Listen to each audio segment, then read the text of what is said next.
альбени деген дары бар го. Ооба. Ошону дагы ичет да. Ал нерсе зыян алып келбейби? Урматтуу мекендештер, эми акыркысы демек биз дарылоо жөнүндө сөз кылат экенбиз. Дарылоо бул эки түрдүү. Дарылоо бул биринчиси биздин медицинадагы, официалдык медицинадагы дары-дармектер, ошол альбендазол, ошол эле башка дикарис жана башка дарылар. Бул эми биздин химикат дарыларыбыз болуп саналат. А биз болсо азыр акыркы мезгилде натуралдык ыкма менен жок кыла турган биз өзүбүздүн бир чөп дары менен ушул ичеги куртта жайгашкан, ичегиде жайгашкан курттар менен алектенип атабыз. Абдан жакшы 100% өзүнүн результатын, натыйжасын берип атат. Демек, альбендазол ичип, мына азыр мага кече жакында бир эжеке келди. 1 жылдан бери таксакара деген оору менен жана аскаридоз деген оору менен, демек таксакара жана аскарида деген курттар ичегисинде жашап атыптыр. Мына ошол альбендазолду 1 жылдан бери ичемин, бирок 3 жолу тапшырдым 1 жылдын ичинде, бирок эч кандай результат көрбөдүм деп келиптир. Биз ушуга окшогон мите курттарды, ичегиде жашап аткан мите курттарды натуралдык ыкма менен дарылап жатабыз.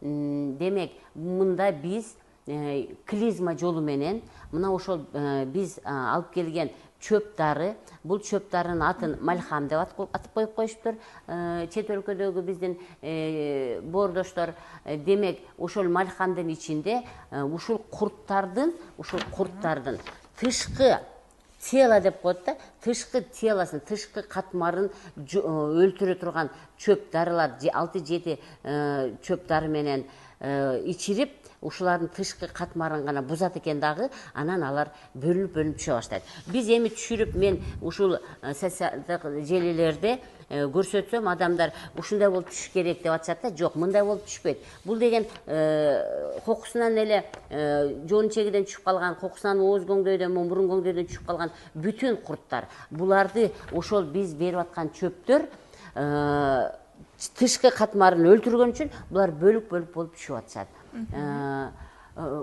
Урматтуу мекендештер, эгерде кимде ким мейли ушул химикат дарыдан, сиз айткан альбенден зыян болуп калабы организмге, зыяны жокпу деп күмөн санаса, келиңиздер, жардам беребиз. Сөзсүз түрдө Гүлсан эжекебиздин Instagram баракчасына же болбосо Facebook тармагынан кайрылып, өзүңүздөргө кеңеш алсаңыздар да болот.